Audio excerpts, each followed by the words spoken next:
Hermanos, Dios les bendiga. Amén. Bendiga esta mañana otra vez reunidos para adorar a nuestro Señor. Quiero invitar, hermanos, que vayamos al libro de Filipenses. En el capítulo 4 estaremos leyendo desde el versículo 4 al 7. Filipenses 4,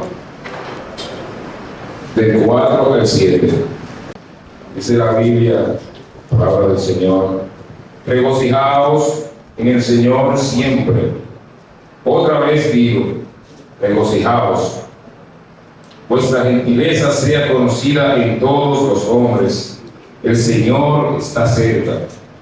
Por nada estéis afanoso, si no sean conocidas vuestras peticiones delante de Dios en toda acción y ruego, con acción de gracias.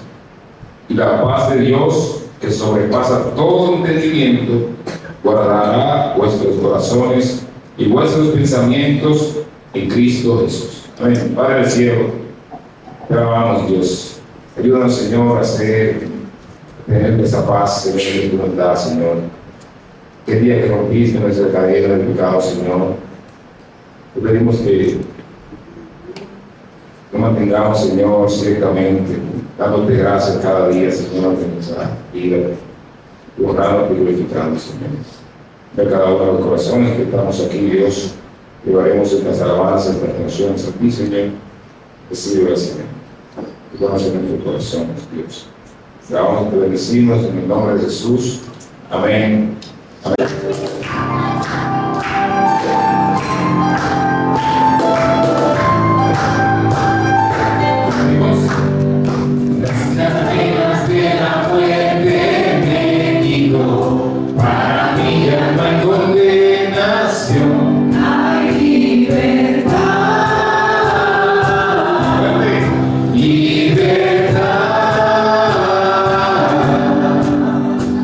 Esclavo del pecado.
cadenas, me dio vida nueva y al fondo del mar me echó mi maldad. Lavó mis pecados y me ha perdonado, solo en el nombre de Jesús. Rompió mis cadenas, me dio vida nueva y al fondo del mar me echó mi maldad. Lavó mis pecados y me ha perdonado, solo en el nombre de Jesús hay libertad.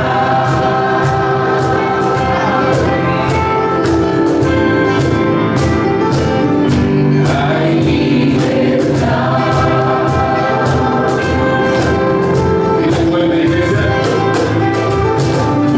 Hay libertad. Una vez más, hermanos, Dios les bendiga. Gracias al Señor que nos permite una vez más compartir la palabra de Dios con ustedes. Permítanme orar una vez más.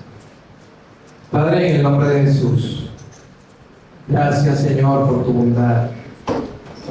Gracias por el privilegio que nos das de poder estar en este lugar adorando tu nombre, tu santo nombre. Gracias por el privilegio que me da poder compartir tu palabra con mis hermanos. Señor, utilízame y que tu Espíritu Santo sea hablado a través de mí, y que tu pueblo, Señor, también, tu Espíritu, pueda darle el entendimiento que necesitan para comprender tu palabra y para guardarlas sus corazones. En el nombre de Jesús. Amén. Hermano, he titulado el sermón de hoy igual que lo hace Marcos en su Evangelio. Marcos capítulo 1, su versículo 1, básicamente es el título del Evangelio. Marcos dice: principio del Evangelio de Jesucristo.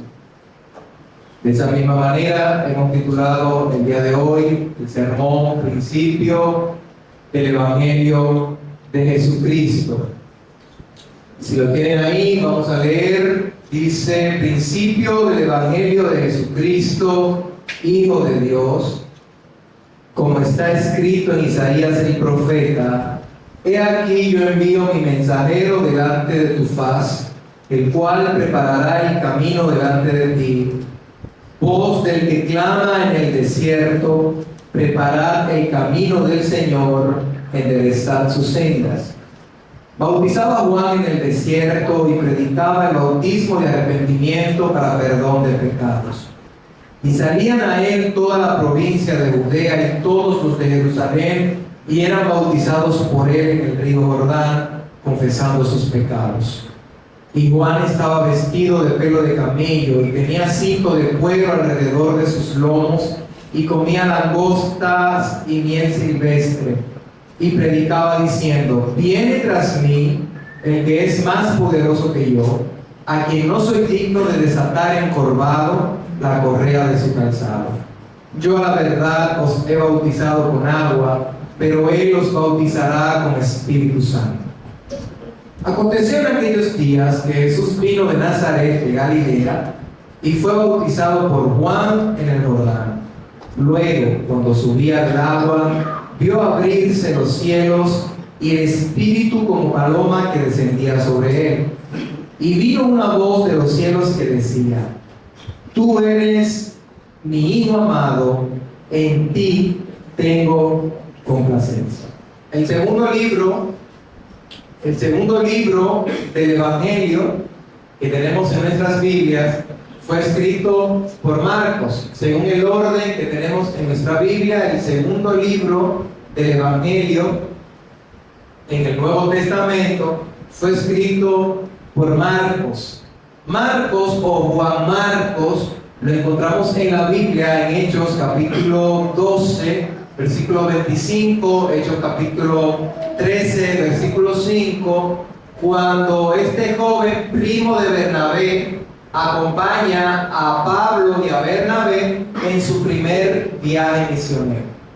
Marcos, Bernabé, Pablo y un grupo de personas salen en el primer viaje misionero de Pablo, cuando en Antioquía el Espíritu Santo dice: apártenme a Pablo y a Bernabé para la obra que les tengo encomendada. La iglesia los envía y junto con ellos sale Marcos o Juan Marcos, primo de Bernabé.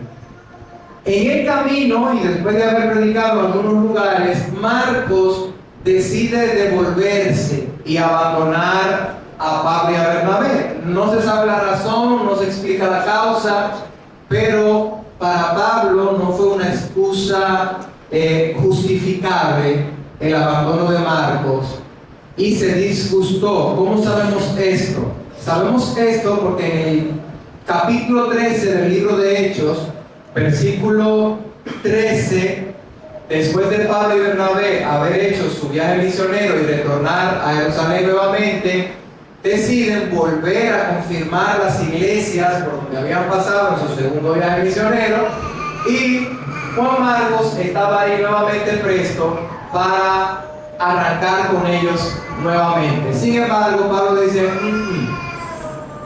Marcos no va con nosotros, porque Marcos nos abandonó en el primer viaje. Bernabé, que era un hombre conciliador, de hecho Bernabé fue el que introdujo a Pablo cuando la iglesia le tenía miedo y no lo querían recibir. Bernabé fue el que dijo: no, pero este hombre de Dios, él se arrepintió, vamos a recibirlo como un hermano. Y reciben a Pablo por la intervención de Bernabé y los apóstoles. Bernabé intercede por Marcos. No, vamos a llevarnos a Marcos. No encontramos esa trama de conversación, pero sí sabemos que Bernabé intercede por Marcos y Pablo dice, entonces, bueno, hay una ruptura entre Pablo y Bernabé. Entonces, lo que entendemos es que Pablo dice: si Marco no va con nosotros. Y Bernabé dice: si Marco no va, yo no voy tampoco. Vuelvo y repito, esa conversación no está en Hechos capítulo 13. Lo que sí está en Hechos capítulo 13 es que Pablo se va con Silas, y a partir de ahí vemos Pablo y Silas, y luego que a Pablo los latigazos que dan a Pablo y a Silas, que cantan en la cárcel, y se abre la cárcel, y de ahí se arrepiente el guardia. Y por otro lado, se fue Bernabé con su primo Juan Marcos también a visitar las otras iglesias. Pablo y Silas por un lado y Marcos y Bernabé por otro lado. No se sabe qué ocurrió en el camino, en el tiempo, con los años. A lo mejor Marcos había madurado más, que luego el mismo apóstol Pablo en Colosenses capítulo 4 versículo 10, estaba Pablo preso en su primer encarcelamiento, y dice Pablo, la Biblia, que Marcos estaba ahí con él, acompañándolo en la cárcel. Pero luego, en el final de su carrera, cuando Pablo está preso en su segundo encarcelamiento y ya para ser muerto, en 2 de Timoteo, capítulo 4, versículo 11, esa carta que él envía a Timoteo le dice: solo Lucas está conmigo, yo estoy solo, me han abandonado aquí, solamente Lucas está conmigo.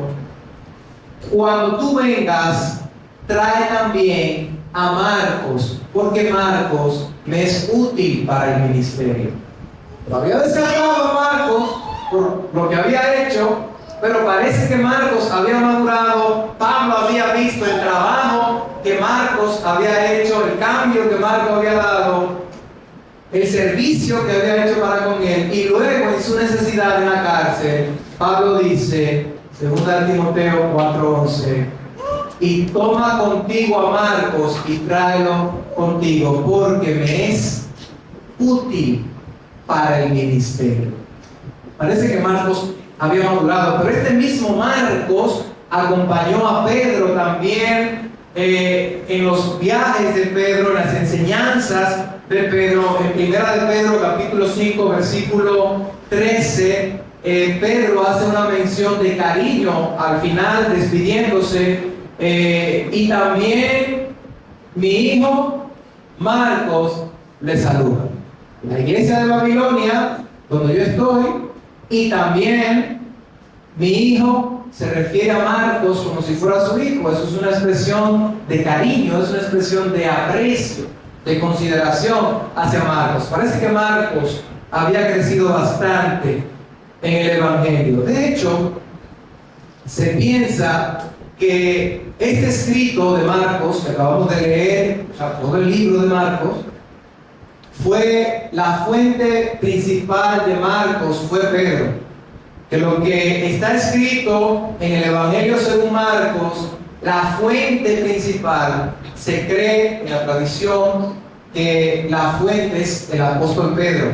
Pedro hablaba arameo y Marcos hablaba griego, o sea que según la tradición Marcos le servía de traductor a Pedro. Y ahí entonces pudo escribir y recopilar las informaciones que vemos en el libro de Marcos. El propósito de este libro no es presentar una bibliografía completa de Jesús. De hecho, Juan también al final del Evangelio dice que si se fueran a escribir todas las cosas que Jesús hizo, no cabrían, pero que las que se escribieron, fueron escritas para que podamos creer que Jesucristo es el Hijo de Dios, y para que creyendo tengamos vida en su nombre.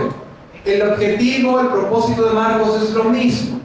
No es tener una bibliografía completa de Jesús, sino que lo que él escribió, lo escribió para que se conozca quién es Jesús, para que se conozca la vida, la muerte, la sepultura y la resurrección de Cristo, y que podamos hallar a través de él la salvación que, como vamos a ver más adelante, necesitamos. Es importante conocer el propósito de los escritos, de los autores, porque esto nos ayuda a mantenernos en el contexto de lo que el autor realmente quiere enseñar y no salirnos del camino por el cual el autor quiso escribir lo que escribió. Entonces es importante tener el propósito. Ahora, Marcos inicia diciendo principio del Evangelio. Principio del Evangelio. Seguidamente, en el versículo 2, Marcos habla acerca de lo que el Antiguo Testamento predice acerca de la venida del Salvador. Y nos cuenta que antes que venga el Salvador, el Antiguo Testamento, los profetas del Antiguo Testamento predijeron que vendría un mensajero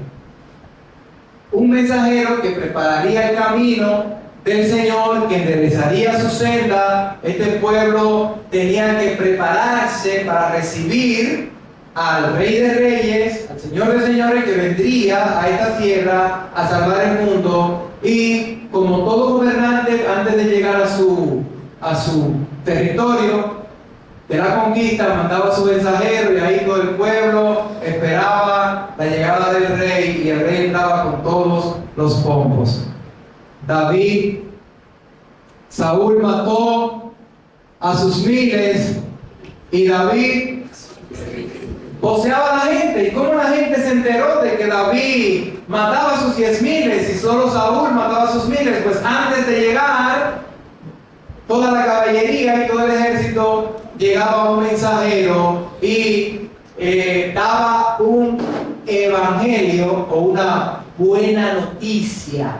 ¡Ganamos, güey! ¡David se la lució allá! El rey hizo de la ley también, pero como David. Y ahí, vienen ahí, prepárense. David, Saúl mató a sus 1,000 y David a sus 10,000, metiendo al pobre David en problemas. Así que viene el Salvador, pero antes del Salvador, viene un mensajero a preparar el camino del Señor. Y Marcos nos describe a este mensajero que es Juan el Bautista. El versículo 2 en adelante, él nos describe el trabajo que Juan estaba haciendo, cómo Juan predicaba el arrepentimiento, predicaba que las personas tenían que arrepentirse, que Dios demandaba un arrepentimiento y como prueba de ese arrepentimiento tenían que bautizarse. Ese bautismo que Juan realizaba, realmente los judíos lo hacían con los que no eran judíos, pero querían pertenecer a este sistema religioso judío, tenían que pasar por un proceso de bautismo. Así que los fariseos, los escribas, consideraban una herejía que Juan comenzara a bautizar a judíos porque ya eran judíos. Es una enseñanza falsa que está haciendo este hombre.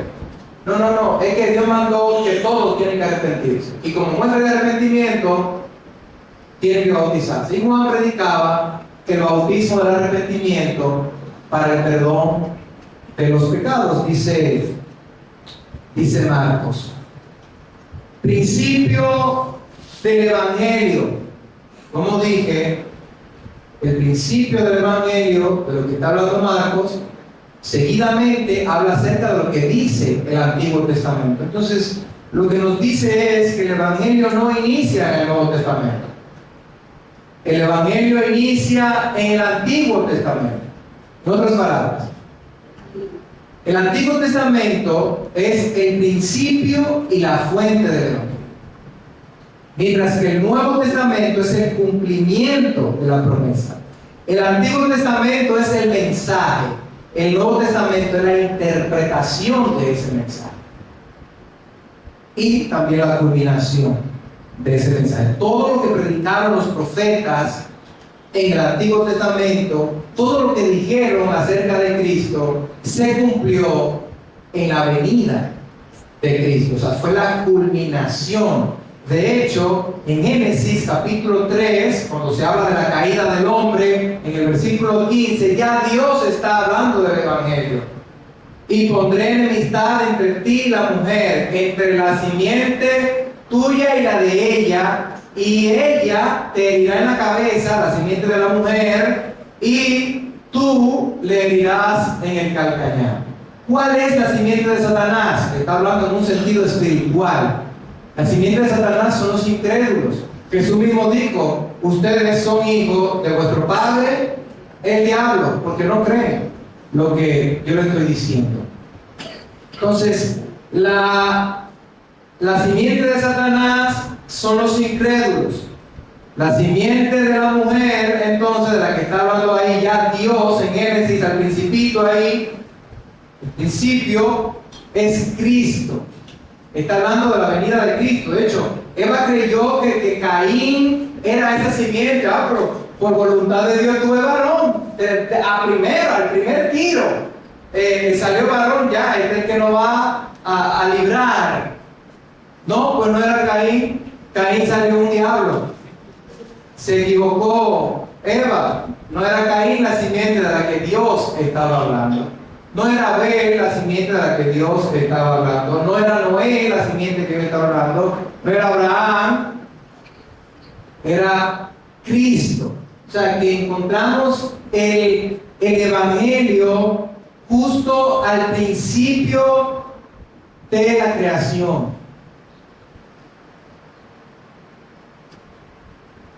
Vemos en el libro de Génesis a Noé y el arca como una tipología de Cristo, como una representación de Cristo. El que tenía fe y creía entraba en el arca. ¿Quiénes tuvieron fe? Noé y su familia tuvieron fe, entraron al arca y se salvaron. El arca de salvación 95.3. Luego me hacen llegar el cheque de la promoción. El arca de Noé. Noé Es una tipología de Cristo. El que tenía fe entraba al arca y se salvaba. Isaac, Abraham, es una tipología de Cristo también. Isaac iba a ser sacrificado, pero Dios manda un cordero sustituto que sustituye la vida de Isaac por la vida, sustituye la vida de Isaac por la vida del cordero. Cristo es llamado en Juan capítulo 1, versículo 29, el Cordero de Dios que quita el pecado del mundo, el que vino a sustituirme a mí y murió en mi lugar. Seguimos viendo en la liberación del pueblo de Israel, de la tierra de Egipto, cómo ya lo último que Dios hizo de todas las maravillas, la más grande y la que determinó si el pueblo se iba o se quedaba, fue cuando el ángel de la muerte iba a pasar por Egipto a matar a todos los primogénitos. Y Dios dice, volvemos a usar la sangre del cordero como un sustituto por la sangre de los primogénitos. Esa sangre del cordero tenía que ponerla en el dintel de la puerta, así cuando el ángel de la muerte pasara, viera la sangre y dijera, esta gente está protegida, tienen cobertura. Y solamente murieron todos los primogénitos de los egipcios.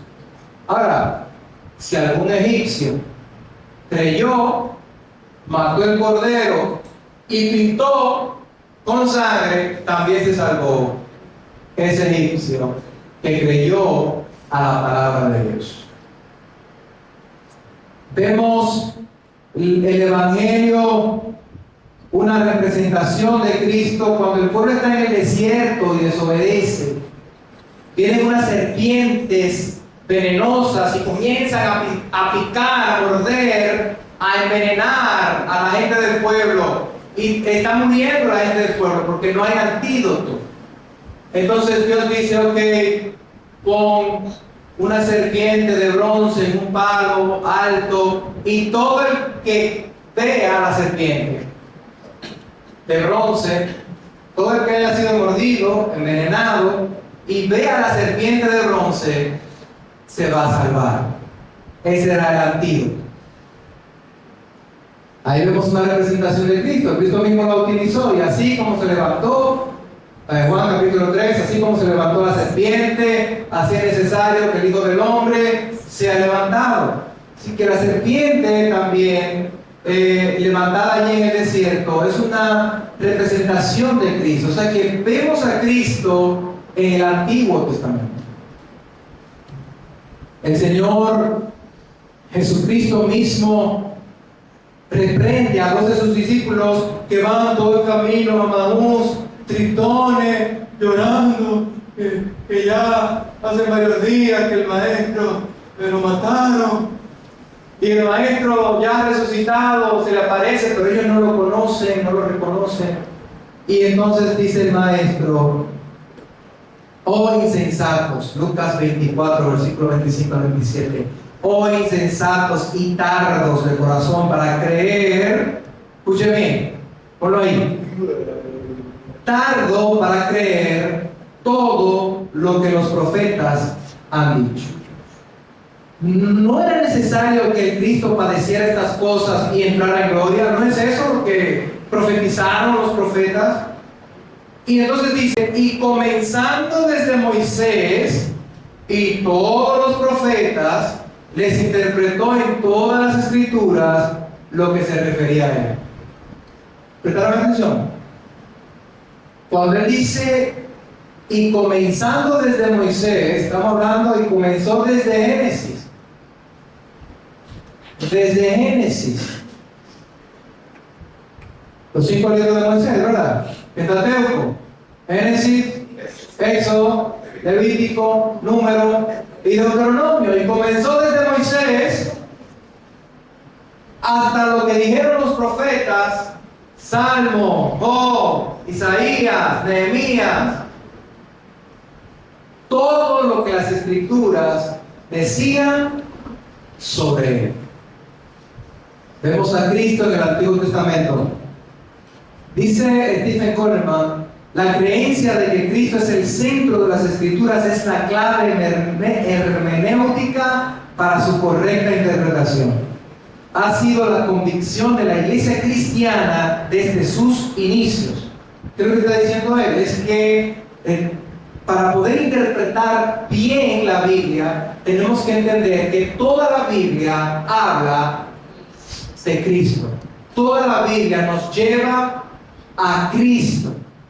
Si vemos las Escrituras separado de Cristo, no vamos a hacer una correcta interpretación de la palabra de Dios. Si queremos interpretar correctamente las Escrituras, debemos creer que toda la Biblia es inspiración de Dios, que toda la Biblia apunta a Cristo y a su obra salvadora. Hermanos, hay personas que se hacen llamar cristianas que cuestionan a Dios en sus obras, en sus hechos en el Antiguo Testamento.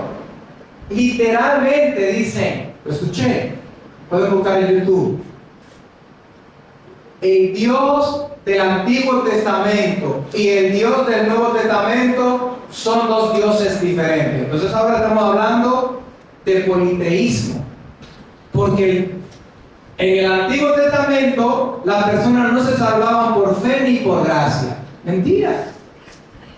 Entonces tenemos que quitar lo que dice Hebreos capítulo 11. Por fe Noé, por fe Abel, por fe Sara, por fe, etcétera, etcétera. Está hablando de personas del Antiguo Testamento. Por fe Abraham creyó y le fue contado por justicia. Abraham fue salvo por fe. Abraham, ¿quién era Abraham? Era un hombre de Ur de los Caldeos, un hombre idólatra, una familia idólatra.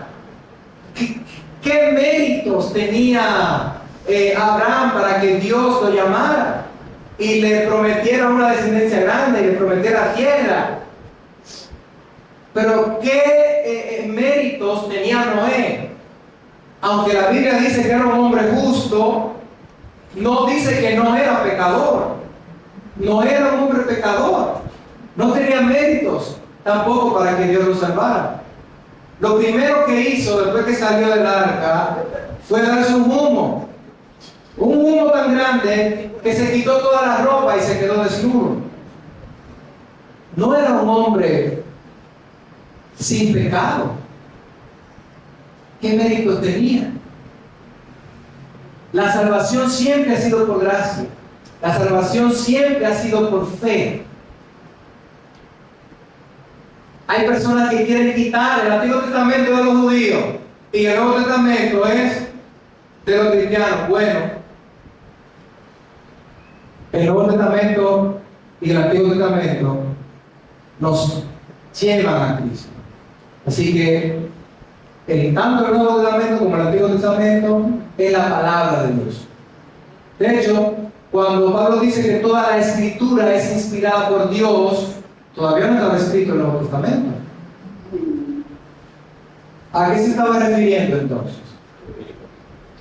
Al Antiguo Testamento. Toda la Escritura es inspirada por Dios y útil para enseñar, para redarguir, para instruir en justicia, a fin de que el hombre de Dios sea enteramente preparado para toda buena obra. Así que el creyente tiene que valorar de la misma manera que valora el Nuevo Testamento, tiene que valorar el Antiguo Testamento, porque nos hablan de Cristo, nos llevan a Cristo, nos apuntan a Cristo.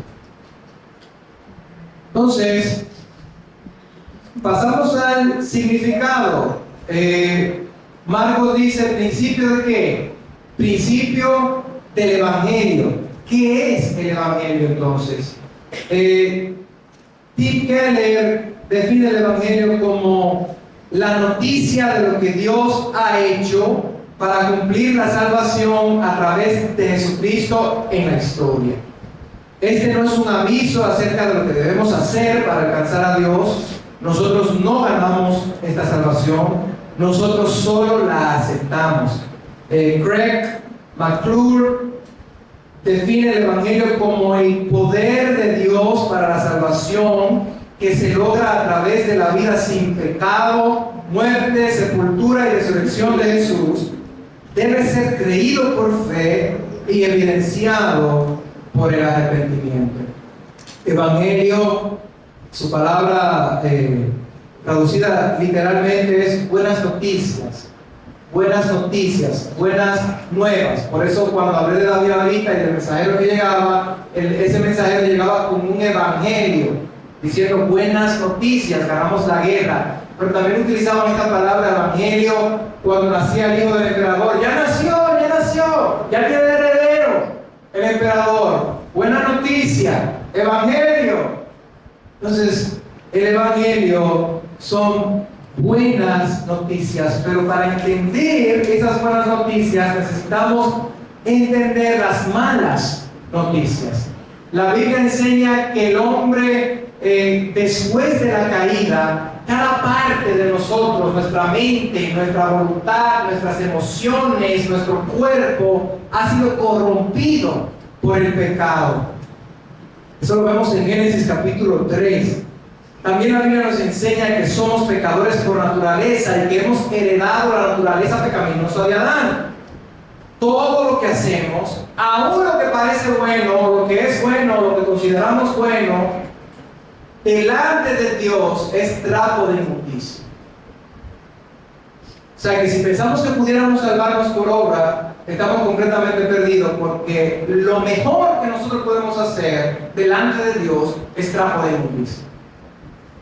En esta condición el hombre no quiere buscar a Dios, el hombre no quiere saber ni siquiera de Dios. Pablo lo dice de la siguiente manera en Romanos 3, del 10 al 12. Como está escrito, no hay justo ni aun uno, no hay quien entienda, no hay quien busque a Dios.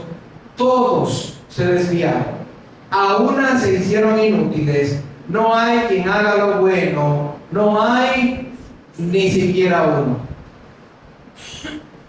¿Cuál es el problema entonces? Porque, soy pecador, tengo una naturaleza pecaminosa, ¿y cuál es el problema? Todavía las buenas noticias no son buenas porque ¿cuál es la consecuencia? Necesitamos saber no solamente la condición, sino la consecuencia que trae esa condición en la que yo me encuentro. La Biblia enseña que Dios es un Dios santo, que Dios es un Dios justo, y por lo tanto el hombre que está en esa condición está bajo el juicio y la ira de Dios. Ese es el problema. Mi condición me pone en el ojo del huracán. Nosotros, por pecadores, estamos bajo la ira de un Dios santo y justo. Pablo en el libro de Romanos capítulo 1 versículo 18 dice: porque la ira de Dios, póngale un énfasis a esa palabra, porque la ira de Dios se revela desde el cielo contra toda impiedad e injusticia de los hombres que detienen con injusticia la verdad. En Efesios capítulo 2 también Pablo dice que por el hombre ser pecador es objeto de la ira de Dios. El juicio de Dios está sobre la humanidad por cuanto todos pecaron. Es verdad que el pecado entró por Adán, pero yo soy pecador. Yo peco porque quiero. Yo heredé la naturaleza pecaminosa de Adán, sí, pero yo peco porque quiero. Usted peca porque quiere. Usted es responsable de su pecado. Por lo tanto, no podemos echarle la culpa a Adán del pecado mío. Usted es responsable de su pecado. Todos somos pecadores y todos estamos bajo el juicio de Dios. Todos hemos ofendido gravemente a Dios. Por lo tanto, todos estamos condenados y todos merecemos la condenación eterna. La única manera de poder satisfacer la justicia de Dios es pagar el precio de nuestra rebelión. Y para nosotros poder pagar el precio de nuestra rebelión, nos tomaría, de acuerdo a los estándares de Dios, toda la eternidad. Así que toda la eternidad nosotros estaríamos condenados pagando la ofensa que le hemos hecho a Dios. nunca entonces podremos por nuestros propios medios satisfacer la justicia de Dios. Estamos completamente perdidos. John Piper dice, si le preguntáramos al libro de Romanos, ¿de qué necesitamos ser salvados? La respuesta es sí, del pecado, sí, de la culpa, sí, de la desunión y las malas relaciones, y sí, de los hábitos destructivos, las formas dañinas. Pero principalmente esta es la respuesta. Necesitamos ser salvados de la ira de Dios. Nuestro problema final, aunque muy pocos lo ven hoy, es que somos pecadores en las manos de un Dios infinito, omnipotente y enojado. Así que más que salvarnos del pecado y del infierno, Dios nos está salvando de Él mismo, de su propia ira. ¿Podemos entender mejor la buena noticia ahora? Dios, que es santo y justo, la palabra de Dios también enseña que es un Dios misericordioso, que es un Dios grande en amor. Y su amor entonces proveyó lo que era necesario para que nosotros pudiéramos ser salvos. Bajo mi propio esfuerzo, bajo mi propia sabiduría, bajo mi poder, yo estoy completamente perdido. Y como Dios sabe eso, además de ser santo y justo, también es un Dios de amor. Proveyó Él lo que nosotros necesitábamos para poder ser salvos. Gloria a Dios. Él nos dio a su único Hijo, a su Hijo amado, y lo entregó para que con su muerte pagara lo que la justicia de Dios exigía, comprando así nuestra salvación. Y podemos entender mejor el canto de los ángeles. Cuando nace Jesús, gloria a Dios, de alegría cantan los ángeles, gloria a Dios en las alturas, y en la tierra paz para los hombres. Los ángeles contentos. ¿Por qué? Más contentos tenemos que estar usted y yo, porque Jesús no murió por los ángeles. Jesús murió por usted y por mí. Así que nosotros deberíamos cantar con más fuerza al Señor de lo que cantaron los ángeles. Yo no sé con cuánta fuerza cantaron, pero cantaron con alegría. Nosotros deberíamos cantar con más alegría que los ángeles. Nosotros deberíamos cantar con más fuerza que los ángeles. Que estoy enfermo de una enfermedad incurable. ¿Y por qué me está pasando esto a mí? Lo que Cristo hizo es más grande. La salvación que Cristo te dio es más grande. Que estoy sin trabajo, que no tengo empleo, que no tengo dinero. La salvación que Dios te dio es más grande. Nosotros deberíamos cantar más alto y más contento que los ángeles. Qué amor mi pecado decide olvidar. Qué amor mi pecado decide olvidar. Lo lanza al mar y no nos quiere contar. Gloria a Dios. Su gracia es mayor. Número 2, el Evangelio es poder de Dios. Como dijo Tinker, el Evangelio es lo que Dios hizo. No es algo que nosotros fuéramos capaces de hacer. En otras palabras, somos incapaces de salvarnos a nosotros mismos. Necesitamos el poder de Dios. Y Pablo dice en Romanos capítulo 1, versículo 16, que el Evangelio es poder de Dios. Y algo interesante es cómo Paul Washer lo presenta. La palabra poder que Pablo utiliza en el versículo 16 es la misma palabra que Pablo utiliza en el versículo 4, hablando acerca de cómo el poder de Dios levantó a Jesucristo entre los muertos, y vuelve y utiliza la misma palabra en el versículo 20, cómo el poder de Dios crea el mundo. Lo que no se ve fue, lo que se ve, perdón, fue hecho de lo que no se veía, el poder de Dios. Ellos no creen Bueno, versículo 20 ahí. A través del poder de Dios en las cosas creadas, podemos ver su eterno poder a través de las cosas que Él creó. Ese poder, esa palabra poder que utiliza, la misma palabra que está utilizando aquí para referirse al Evangelio, al poder que tiene el Evangelio. Es decir, las dos grandes, déjenme leérselo aquí. Las dos mayores manifestaciones del poder de Dios: la resurrección entre los muertos, la creación del universo. Dice por Watson: la resurrección de los muertos, la creación del universo. Y a la par de estas dos grandes manifestaciones del poder de Dios se encuentra el Evangelio. Versículo 4, poder para resucitar. Versículo 20, poder para crear.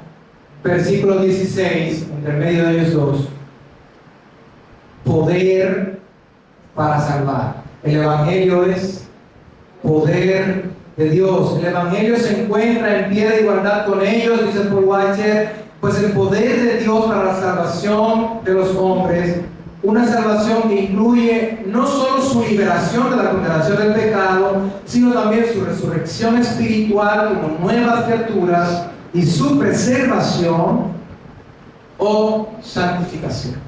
Ese es el poder de Dios.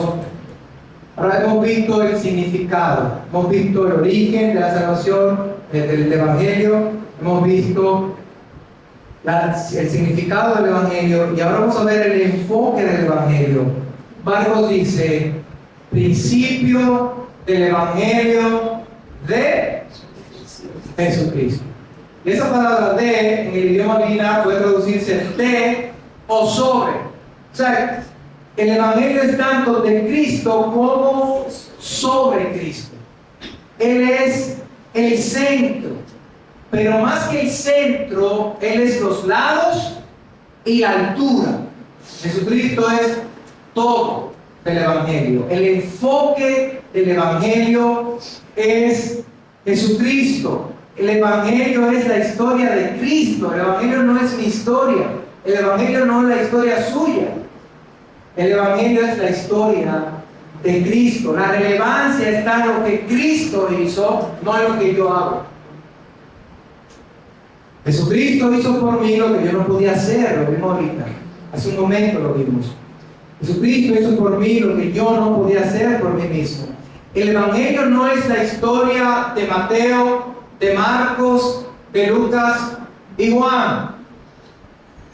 O sea que está mal decir el Evangelio de Mateo, porque el Evangelio no es de Mateo. El Evangelio es de Jesucristo. Lo que deberíamos decir es el Evangelio de Jesucristo según Mateo. El Evangelio según Marcos, Lucas y Juan. Ellos lo que están dando es la perspectiva, desde su perspectiva, y hacia el público que dirigieron el Evangelio uno solo de Jesucristo. No hay cuatro evangelios, solamente hay uno solo, que es el Evangelio de Jesucristo. Él es el centro. Los cuatro, como dije en un principio, tratan de enseñar lo que fue la vida, muerte, sepultura y resurrección de Cristo, no la de ellos. Así que el enfoque es de Jesucristo. De hecho, Génesis 3, pasando por todas las escrituras, como vimos ahorita, narra la historia de la salvación por medio de Cristo. Hechos, capítulo 4, versículo 12 dice: y en ningún otro hay salvación. En ningún otro hay salvación, porque no hay otro nombre dado a los hombres en el cual podamos ser salvos. Dice Pedro: en ningún otro. El enfoque es Cristo. El Evangelio es de Cristo, porque como dice Tinker, Dios hace todo, de principio a fin, hace lo necesario de llevar al hombre de la muerte en pecado a la vida en gloria. Es Dios el que planifica, lleva a cabo y comunica la redención. Es Dios el que llama, es Dios el que sostiene, es Dios el que justifica, es Dios el que santifica y es Dios el que glorifica. El enfoque del Evangelio es Cristo. A pesar de ser Dios, no se aferró a su posición de Dios, sino que se despojó a sí mismo, haciéndose obediente hasta la muerte y muerte de cruz, dice Pablo en Filipenses. Así que el enfoque del Evangelio no está en el hombre, el enfoque del Evangelio está en Cristo. Y finalmente, la identidad del Evangelio. Marcos dice, principio del Evangelio de Jesucristo, Hijo de Dios. No es cualquiera. No es cualquiera. Principio del Evangelio, Hijo de Dios. La identidad del que trae buenas noticias. La razón de la buena noticia no es más que se trata acerca del Hijo de Dios personalmente. El Hijo de Dios viene al mundo. Emmanuel, Dios con nosotros. El mismo Dios se despoja de su gloria para salvar a unas criaturas que se rebelaron contra Él sin razón, sin motivo. Él, sin tener por qué salvar al hombre, quizás pudo hacerlo de otra manera, de otro medio, pero el mismo Dios decide hacerse hombre, encarnarse, tomar en sus propias manos, ensuciarse sus propias manos. A lo mejor pudo enviar un ángel, no pudo enviar a otro, pero no, el mismo Dios decide hacerse hombre para salvar al hombre que está condenado. Isaías dice, admirable consejero, Dios fuerte, Padre eterno, príncipe de paz. Hijo de Dios no solamente nos habla acerca de la relación de Cristo, del Hijo con el Padre, sino que nos habla acerca de la naturaleza del Hijo. Y su naturaleza, lo que está diciendo Marcos, es que es una naturaleza divina. De hecho, a Jesús los judíos quisieron apedrearlo, porque al llamarse Hijo de Dios, ellos dicen, se está haciendo igual a Dios. Está diciendo que tiene la misma naturaleza de Dios, o sea que Él es Dios. Vamos a apedrearlo aquí mismo. Por hereje, por blasfemo, hacerse igual a Dios. Cuando sana al paralítico, antes de sanarlo, le dice, tus pecados te son perdonados. Y en sus corazones ellos comenzaron a pensar y a decir, ¿quién es este para perdonar pecados? Y solamente Dios puede perdonar pecados, precisamente. ¿El Dios lo está perdonando? Lo que pasa es que ustedes no me están conociendo. Entonces, cuando Marcos llama Hijo de Dios a Cristo, está reconociendo su naturaleza divina. Está reconociendo que Jesucristo es Dios. Isaías, cuando habla del nacimiento de Mesías, uno de los nombres que utiliza es Dios fuerte. ¿Por qué Isaías llama Dios fuerte? Si solamente hay un solo Dios. Pero peor todavía, Isaías lo llama Padre eterno. ¿Por qué el Hijo se llama Padre eterno? Porque es Dios. La identidad del Evangelio es Dios mismo. El apóstol Juan, en Juan capítulo 1, versículo 14, dice que el Verbo se hizo carne y habitó entre nosotros y vimos su gloria. Dice Juan, yo estaba ahí en primera línea y vimos su gloria, gloria como del unigénito del Padre. Diferente a todo lo demás, a todo lo que hemos visto. Y en el versículo 18 es más contundente todavía. Él dice, a Dios nadie le vio jamás. El unigénito Dios que está en el seno del Padre, Él le ha dado a conocer. Qué bueno que Rubén puso ahí la Reina Valera, porque usted dice, te equivocaste. Ahí dice el unigénito Hijo. Pero yo dije, el unigénito Dios. La Reina Valera fue traducida con un texto que se llama el Textus Receptus, y la Biblia de las Américas fue traducida por escritos en griegos más antiguos, por lo tanto más correctos que el Textus Receptus. Así que la traducción más o válida, vamos a decir, es unigénito Dios. Sin embargo, si leemos el unigénito Hijo, no quiere decir que Jesucristo no es Hijo de Dios, porque ya hemos dicho que Hijo de Dios significa que tiene la naturaleza de Dios y que por lo tanto es Dios. O sea que no hay ninguna contradicción con la Reina Valera y la Biblia de las Américas.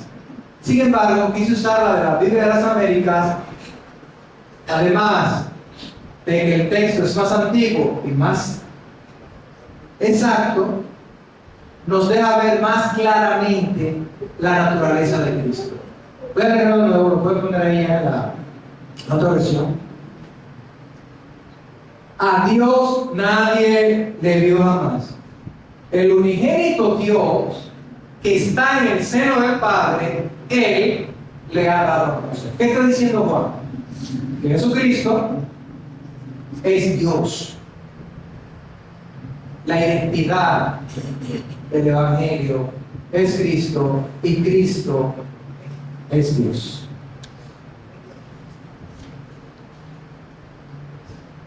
¿Qué podemos sacar de aquí? Entonces, todo eso que tú has dicho, ¿cómo se aplica? ¿Cómo se aplica a mi vida ahora? ¿Qué hago con toda esta información que he escuchado el día de hoy? Número uno, si no eres creyente, lo mismo que hizo Juan el Bautista, predicar el bautismo del arrepentimiento para el perdón de los pecados, es lo mismo que tienes que hacer, es arrepentirte, reconocer que eres pecador y que estás mal delante de Dios, que has ofendido a Dios y que no tienes poder ni forma para salvarte. Así que en arrepentimiento tú te acercas a Dios y pones toda tu fe y tu confianza en Cristo, que murió y dio su vida para que el que cree en Él no se pierda, sino que tenga vida eterna. Eso es lo que tienes que hacer hoy. Arrepiéntete de tus pecados. Arrepiéntete, confiesa de tus pecados al Señor. Confiésale que te has rebelado contra Él, que eres malo, que mereces el castigo que tienes puesto, pero que te arrepientes y que pones toda tu fe el día de hoy en Él y vas a ser salvo. Entonces, los hermanos dirán, entonces Jordi, ya, yo soy salvo, ya yo confesé mis pecados al Señor, ya yo me arrepentí, hasta me bauticé y soy miembro de la iglesia. Sí, el Evangelio también es para ti, hermano. El Evangelio es para todos. John Piper dijo, el Evangelio es poder, es el poder que nos da la victoria sobre la tentación de la desesperación, sobre el orgullo, sobre la avaricia y la lujuria. Solo el Evangelio puede triunfar sobre cada obstáculo y llevarnos al gozo eterno. Dice, cueste lo que cueste, manténganse firmes en el Evangelio, crean en el Evangelio, aliméntense del Evangelio, saboreen el Evangelio. Consideren lo más precioso que la plata o el oro. El Evangelio los salvará y solo el Evangelio. El Evangelio para el creyente. para el impío encuentra la salvación y es para el creyente para que camine en obediencia. Vamos a orar. Padre, en el nombre de Jesús, que oramos, bendecimos tu nombre. Oh Dios, gloria a tu nombre. Gracias por Cristo, Señor. Gracias por tu amor manifestado en la vida, muerte y resurrección de Cristo. Gracias por haber provisto en Cristo mi salvación. Gracias por haberme permitido creer a tu palabra, creer tu evangelio para hallar en ti la salvación. Gracias por mostrarme la salida, el escape de tu ira, Señor. Gracias por enseñarme cómo escapar de tu ira, oh Señor. Que mi corazón haya constantemente canciones de alabanza, de gloria y de honra a tu nombre. A pesar de los problemas, a pesar de las dificultades, a pesar de las enfermedades, el gozo de tu salvación me ayude a alabar tu nombre, me ayude a glorificar tu nombre. Que tu palabra, tu evangelio me ayuden a vivir en la santidad que tú me pides que viva, Señor. Bendice a cada uno de tus hermanos por tu palabra. Ya lo has bendecido por tu evangelio, Señor. Continúa bendiciéndonos. En el nombre de Jesús. Amén. Si el Espíritu Santo te habló esta mañana y entiendes que debes acercarte a Dios, arrepentirte, como hemos dicho, y poner tu fe en Cristo, yo estoy aquí, usted es pastor. Si conoce a alguien de la iglesia, también te puedes acercar para que le hagas saber la decisión que has tomado, que podamos ayudar a crecer en el evangelio. Dios te bendiga.